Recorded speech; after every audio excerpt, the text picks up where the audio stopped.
Bom dia, a semana fecha com mais um tema dia na redação do 00. Eu sou o Diogo Organista Pereira, estou aqui com Humberto Ferreira, jornalista do 00, e hoje vamos falar sobre 5 pontos basilares sobre a entrevista de José Pedro Pereira da Costa, CFO do Futebol Clube do Porto, que concedeu uma entrevista ao 00 através do nosso podcast Dinheiro do Futebol. Bom dia, Humberto. Antes de mais,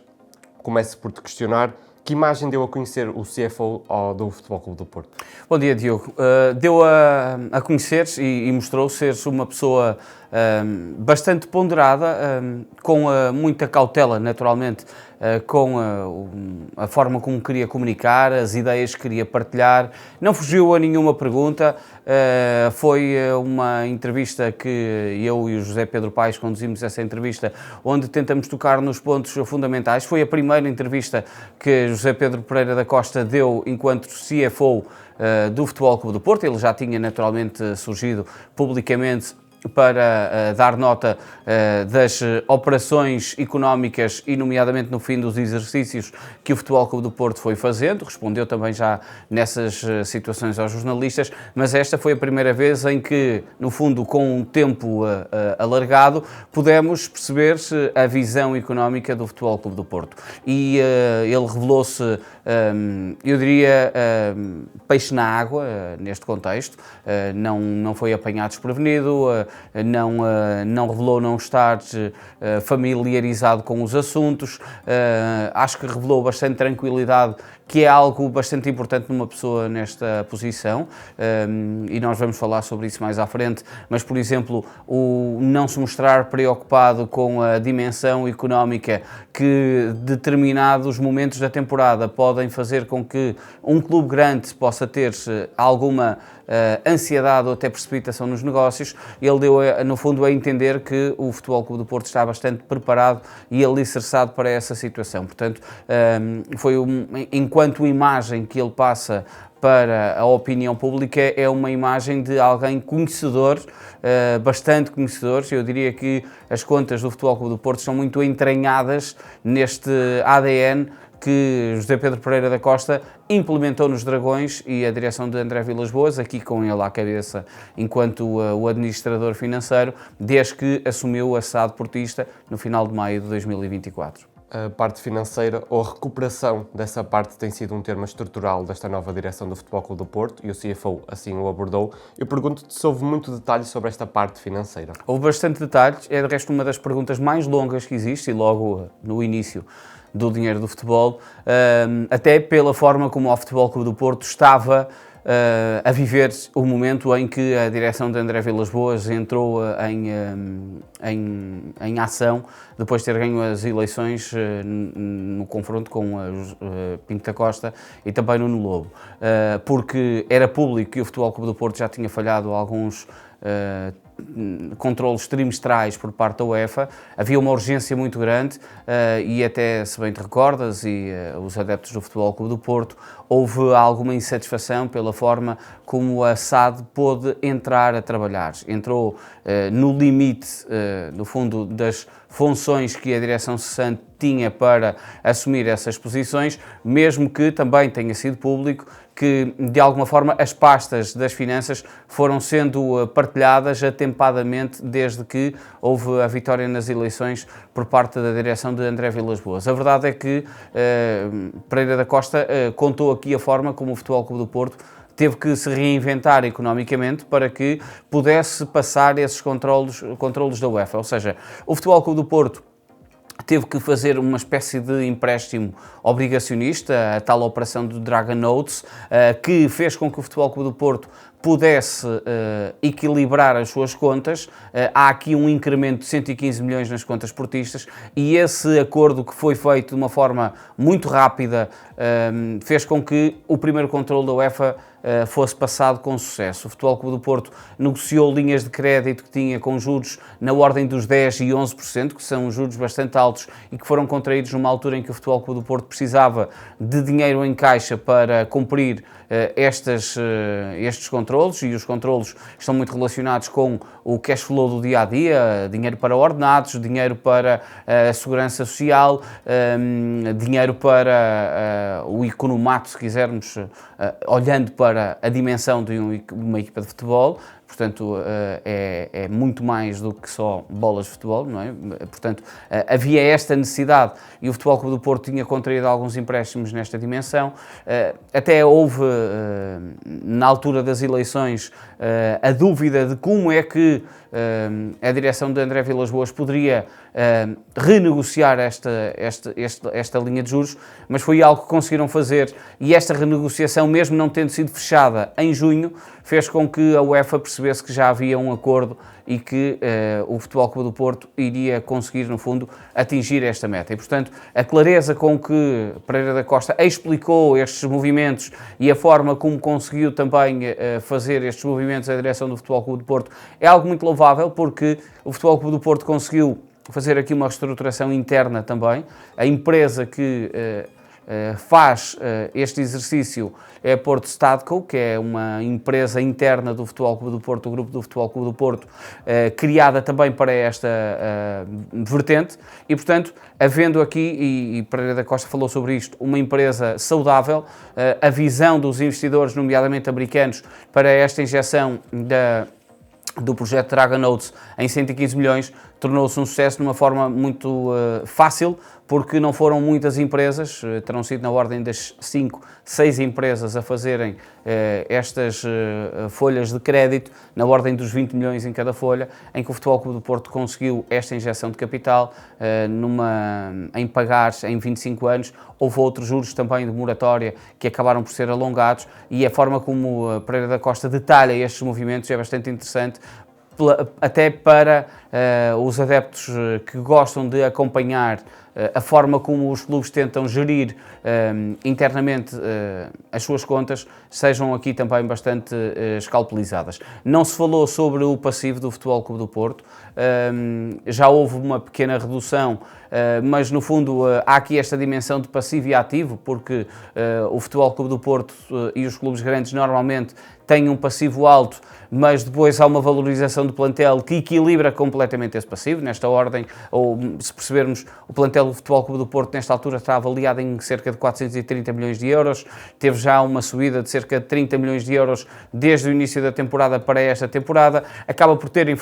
infraestruturas também, portanto, os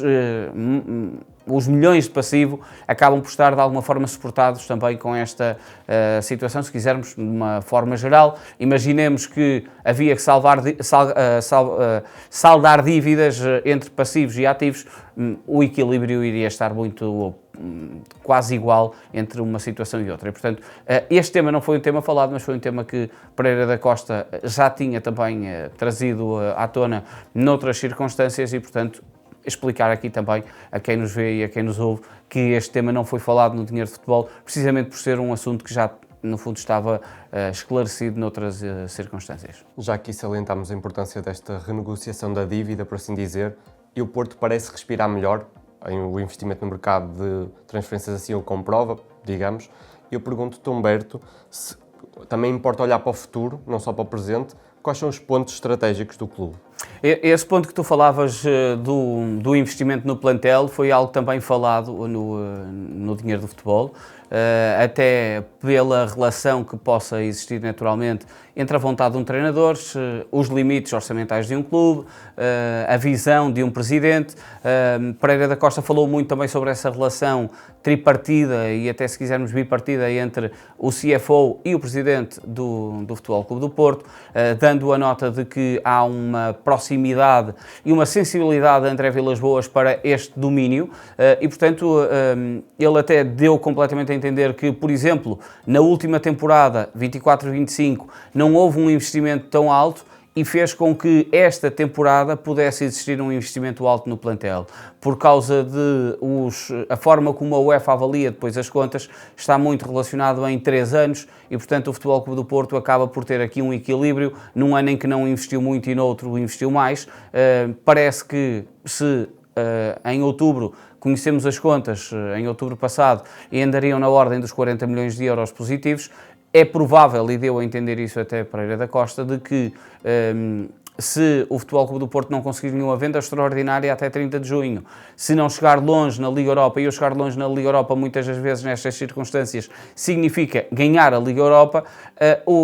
as contas poderão estar no negativo, mas não é preocupante, dando mesmo a entender que neste equilíbrio de 3 anos e de 3 exercícios, as contas do Futebol Clube do Porto estarão a cumprir a regulamentação da UEFA. Quanto aos pontos estratégicos, houve aqui uma visão muito alargada para a parte exterior, aquilo que o adepto tem a capacidade de ver. O Futebol Clube do Porto está numa renovação quase completa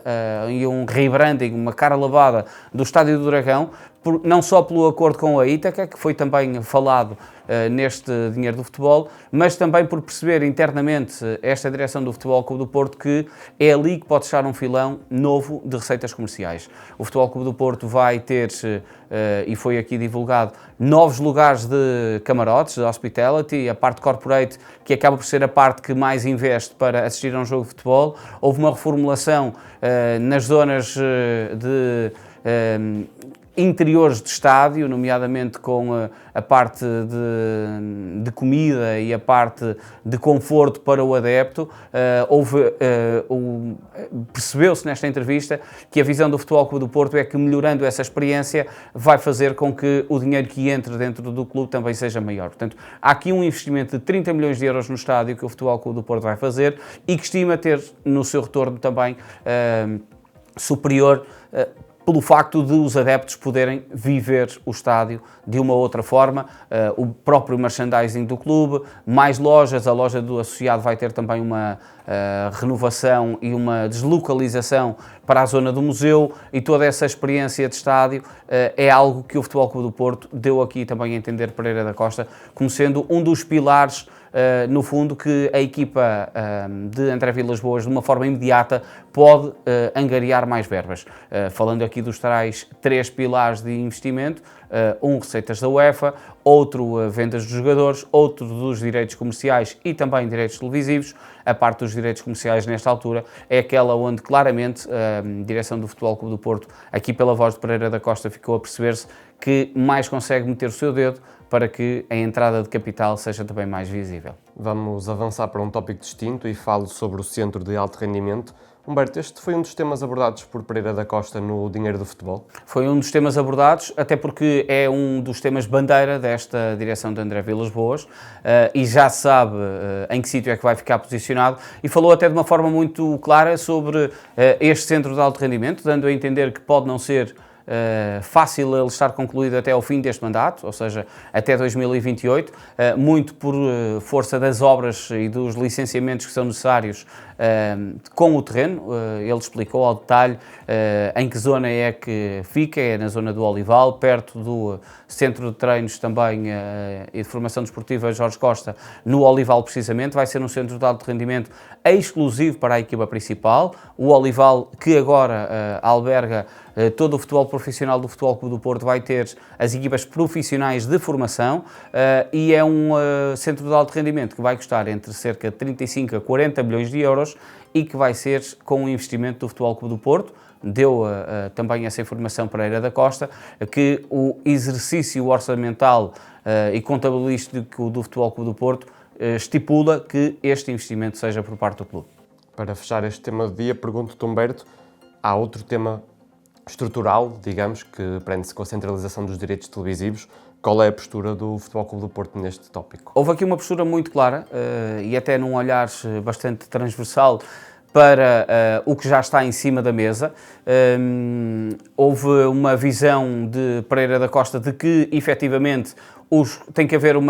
no fundo, uma diferença menor, tem que ser esbatida a diferença entre o clube que mais ganha e o clube que menos ganha dinheiros provenientes dos direitos televisivos. No entanto, Pereira da Costa não deixou de referir algo que os grandes têm vindo também a apregoar ao longo destas negociações, que é o facto de, se essa diferença significar menos dinheiro, pode significar também que as equipas portuguesas nas competições europeias possam ter